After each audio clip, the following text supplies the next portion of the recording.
Whenever we open a history book, we can see four terms like BC, AD, BCE, and CE before and after any numerical term.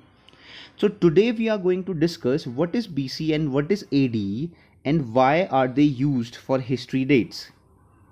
So hello everyone, I hope you are doing great. Let's discuss. To understand it, let's move on at the age of मेसोपोटामियंस. देखो मेसोपोटामियंस के time पे इन्होंने समझना start किया था calendars. As we know about the Mesopotamians, they were very inquisitive in nature, so they were developing their writing skills, they were developing their culture, और साथ साथ में वो कैलेंडर को भी समझने की कोशिश कर रहे थे. But they were unable to understand it in a proper way. तो उसके बाद आते हैं at the time of AD 525 a modern folk appears whose name is Dionysius Exiguus. ठीक है, I hope I am pronouncing correct. Dionysius Exiguus. He was a pope. तो ये pope थे, तो इन्होंने क्या किया, he is the person who invented AD and BC concept. What this person did is, इन्होंने क्या किया समझ लो. एक जैसे नंबर सिस्टम होता है, जस्ट वेट अ सेकेंड. हाँ, जैसे नंबर सिस्टम होता है, this is the number system. उसमें क्या होता है, एक रेफरेंस पॉइंट होता है 0. उसके राइट साइड पे जितने भी टर्म्स होते हैं वो पॉजिटिव इंटीजर्स होते हैं, लेफ्ट साइड पे जितने भी टर्म्स आते हैं वो नेगेटिव इंटीजर्स होते हैं. अगर हम बात करें 0, तो उन्होंने क्या किया, 0 को जीसस क्राइस्ट के बॉर्न होने को एक रेफरेंस पॉइंट एज्यूम किया, और उन्होंने कहा कि जीसस क्राइस्ट के बॉर्न होने के बाद उनके राइट साइड पे जितने भी टाइम पीरियड होगा उसे हम कहेंगे एनो डोमिनी. एनो डोमिनी का मतलब क्या है, in the year of the Lord, जहाँ पे लॉर्ड अब जो है धरती पे आ चुके हैं, ऐसा कुछ.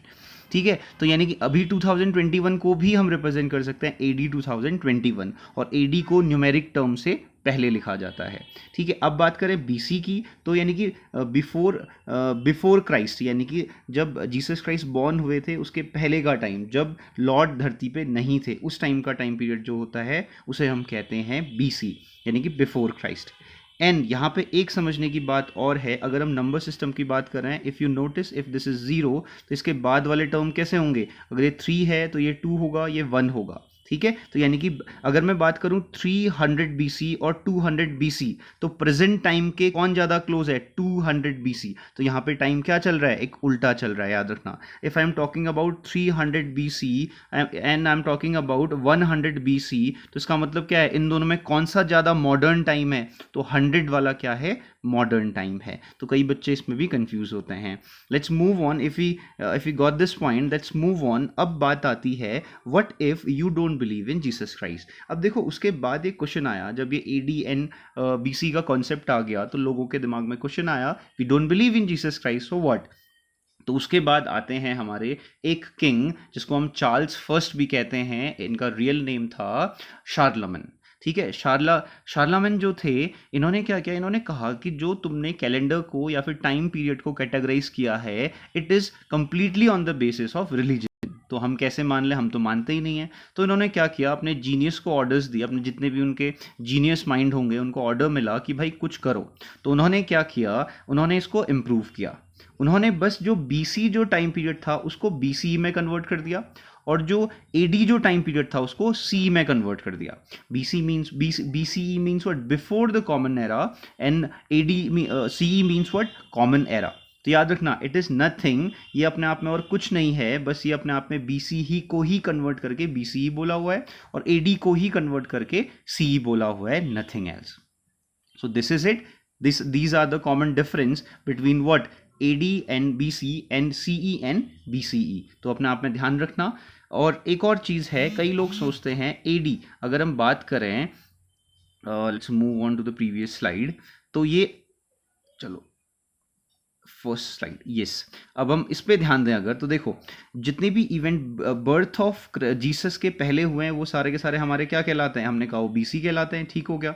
जो बाद वाले टाइम पीरियड क्या होता है, AD कहलाते हैं. कई लोगों का मानना है AD means what, after death, but it is a wrong concept.